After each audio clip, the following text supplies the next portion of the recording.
bahwa pada tanggal 25 September kemarin sore pukul 18.20 terjadi ledakan di sebelah asrama polisi Grogol, Sukoharjo. Jadi ledakan itu berdasarkan hasil pemeriksaan 7 orang saksi, kemudian petunjuk olah TKP, kemudian barang bukti yang kita amankan dan kita disposalkan, kita bisa simpulkan untuk saat ini bahwa ledakan itu bukan bom, tetapi murni dari bahan petasan yang berdasarkan keterangan saksi mau dibakar oleh anggota kita sehingga mengakibatkan meledak. Jadi hasil penyidikan yang kita lakukan terhitung sampai hari ini, ledakan itu satu bukan bom, kita pastikan. Yang kedua, tidak ada unsur teror terkait dengan ledakan itu sendiri. Kemudian dari pengembangan saksi yang kita lakukan, benar bahwa itu adalah bahan petasan karena sudah kita lakukan pemeriksaan kepada pihak pengirim maupun penerima. Jadi pihak pengirimnya adalah CP, salah satu CP di daerah Indramayu, sudah kita periksa. Kemudian penerimanya adalah di wilayah Klaten, saudara A, sudah kita lakukan pemeriksaan, membenarkan bahwa dia memesan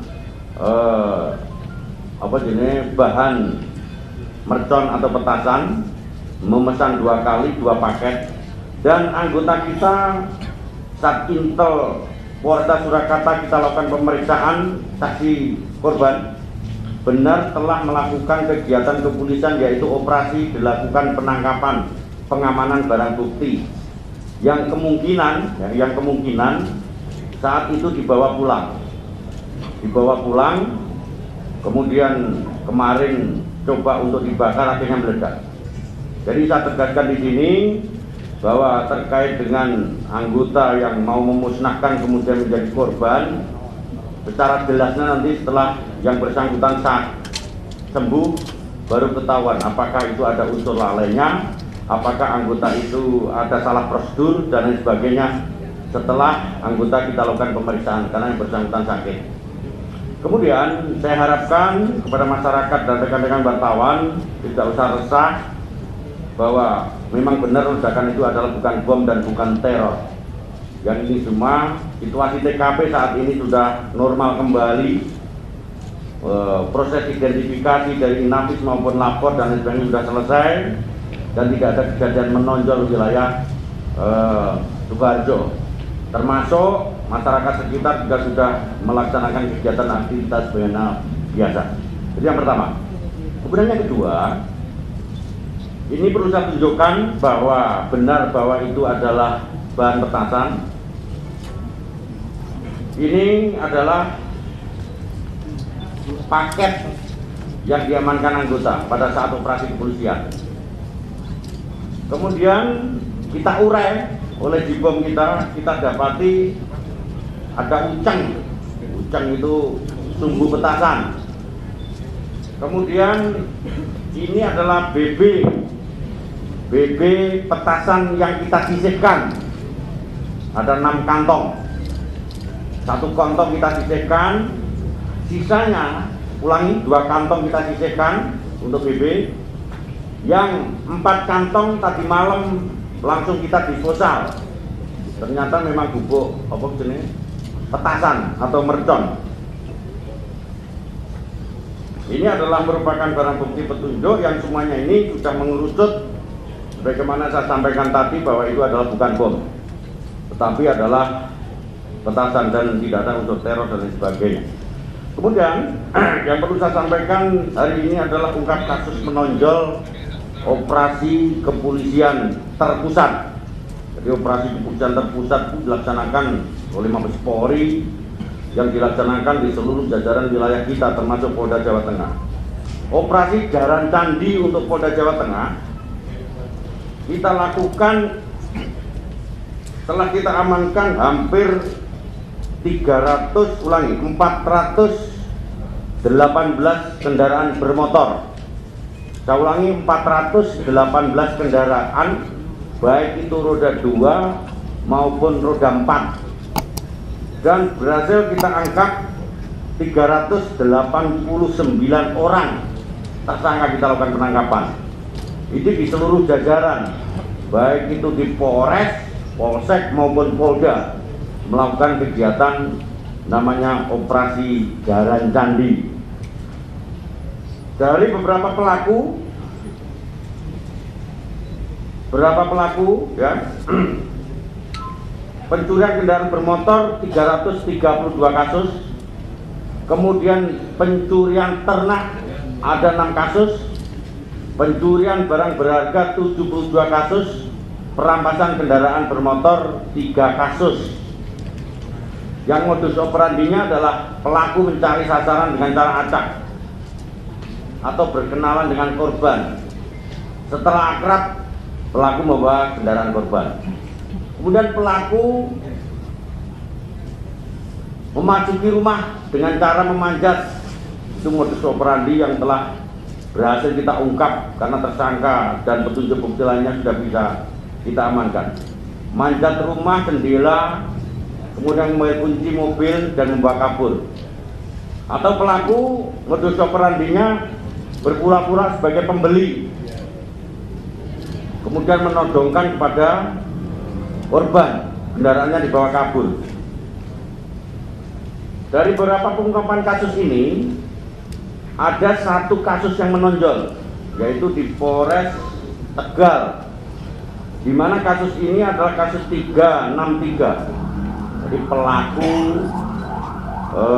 spesialis ATM yang sudah merambah di beberapa Polda. Di Polda Jawa Tengah itu ada 4 TKP, Polda Jatim 1 TKP, Polda Jabar 3 TKP, kerugian 1,8 M. Jadi pelaku khusus pencurian ATM di Polres Tegal. Pengungkapan Polres Tegal di backup oleh Polda ini berdasarkan pengembangan scientific crime investigation, yaitu CCTV, kita analisa wajah, ada tai lalat yang itu merupakan petunjuk, berhasil kita ungkap. Dan ini akan kita kembangkan di seluruh jajaran Polda yang lain, di antaranya adalah Jabar dan Jatim. Kemudian kasus menonjol yang lain di daerah Kudus, ada pelaku terkait dengan pencurian kendaraan yang melibatkan keluarga. Jadi yang nyuri itu anaknya, kemudian yang 480 itu tantenya, ulangi, Kebumen. Jadi yang nyuri itu anaknya, kemudian yang nadah, yang beli itu omnya. Tapi Polda Jawa Tengah mengambil inisiatif untuk kita lakukan restorasi justice para pihak dan kita selesaikan. Ini adalah suatu bentuk penegakan hukum Polri dalam rangka memberikan rasa keadilan kepada masyarakat kita. Dan hari ini dari 418 kendaraan, sebagian masyarakat akan kita panggil untuk kita berikan kepada yang berhak terkait kendaraan yang bersangkutan, tidak dipungut biaya. Kemudian saya harapkan kepada masyarakat terkait dengan kendaraan bermotor untuk selalu waspada dan hati-hati, terutama pengamanan kendaraan, pengamanan diri dan lain sebagainya. Sehingga hal ini akan minimal membantu pihak kepolisian agar terkait dengan ramal wilayah kita upaya preventif dari pelaku. Khusus untuk jajaran Polda Jawa Tengah tidak kita tolerir pada reserse kita untuk ramal kita untuk mengungkap, tidak pandang bulu untuk membersihkan para pelaku, sehingga wilayah kita ditakuti pada pelaku-pelaku kejahatan khususnya ramal wilayah kita. Demikian rekan wartawan, Assalamualaikum warahmatullahi wabarakatuh. Ada yang tanya nggak?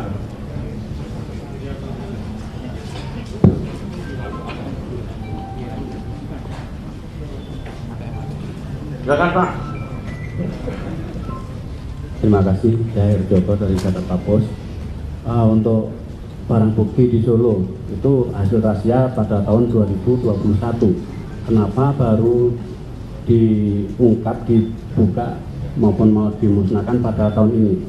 Apakah ada durasi waktu, misalkan 1 bulan kemudian bisa di disposal atau bagaimana? Nanti saya tanya kalau apa jenis korbannya sudah bisa bicara, Pak. Oke. Jadi nanti kita tanya, kita periksa bahwa yang bersangkutan setelah bisa kita lakukan pemeriksaan. Yang jelas kalau hasil analisa sementara, Polresta Solo itu kan dilakukan pembangunan dari tahun 2021. Mungkin anggota itu inisiatif untuk dibawa pulang itu BP-nya, kan dibangun itu. Polresnya kan pindah dari Polres lama ke Polres baru. Jadi mungkin inisiatif dibawa pulang kok sesuk kelingan ono BP diobong meledos mungkin. Tapi ini mungkin loh Pak, belum saya periksa itu anggota kita. Jadi unsur lalai kemudian salah prosedur kita buktikan kalau korban nanti sudah sembuh, doakan segera sembuh. Karena lukanya kalau di koran itu 70%, tadi malam saya cek 30%. 37% luka bakar, tapi bagian atas dari urung bisa ngomong, sama kaki itu ada luka terbuka. Doakan segera sembuh, kita periksa sehingga tahu persis terkait dengan implikasi ledakan. Yang jelas saya berpesan masyarakat nggak usah resah, ini bukan bom dan bukan teror. Jelas, Bapak? Terima kasih. Oke, lanjut. Oke, itu siap. Untuk informasi Bapak, tadi malam untuk di dua tempat terpisah diamankan statusnya masih saksi atau tersangka. Kemudian dengan demikian total sudah berapa saksi ataupun sudah barangkali ditingkatkan menjadi tersangka. Terima kasih. Jadi saksi yang kita periksa 7, 2 itu saksi pengirim, ulangi, 1 itu pengirim, 1 penerima, dan saksi korban 2, keluarga 1, jadi 7. Untuk saksi sekarang statusnya baru diamankan untuk kita mintain keterangan, karena itu nanti saksi akan memberikan suatu petunjuk terkait dengan impact daripada ledakan itu sendiri. Oke, masih dalam pemeriksaan. Sabar. Lanjut.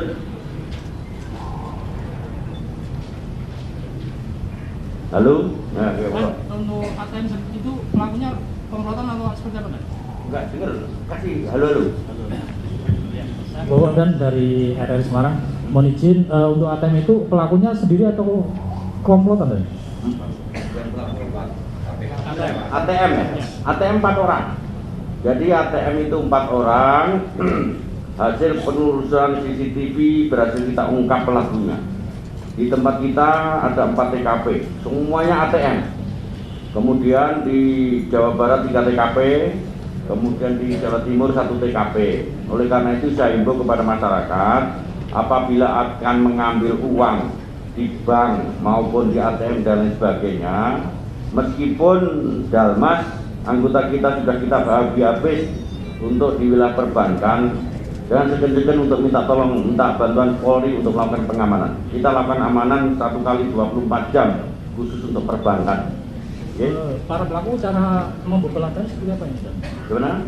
Untuk modus pelaku ini membobol ATM dengan cara seperti apa? Dengan las, digilinggis, ono sing diganjel, macam-macam. Nanti masalah teknisnya nggak usah tak samain kamu, ditiru sampai wong liya dan digawe lho kita terang. Itu rahasia taktis teknis polisi, nggak usah ditanyakan. Nek perlu tanya ke ruangan saya. Ya lagi. Ya.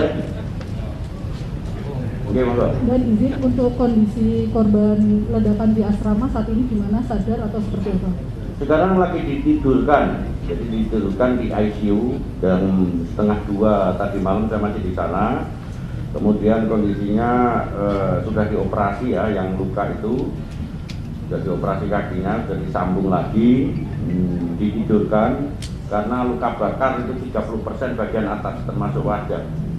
Ini yang mungkin untuk segera recovery, tapi belum sadar kan ditidurkan. Oke, cukup. Dan mohon izin satu lagi dan untuk perkembangan penyelidikan kasus ASN seperti apa? Masih dalam rangka penyelidikan, baru kita periksa saksi-saksi dan belum kita rilis karena masih belum mengarah kepada tersangka. Nanti kalau sudah kita rilis. Oke, cukup ya? Oke.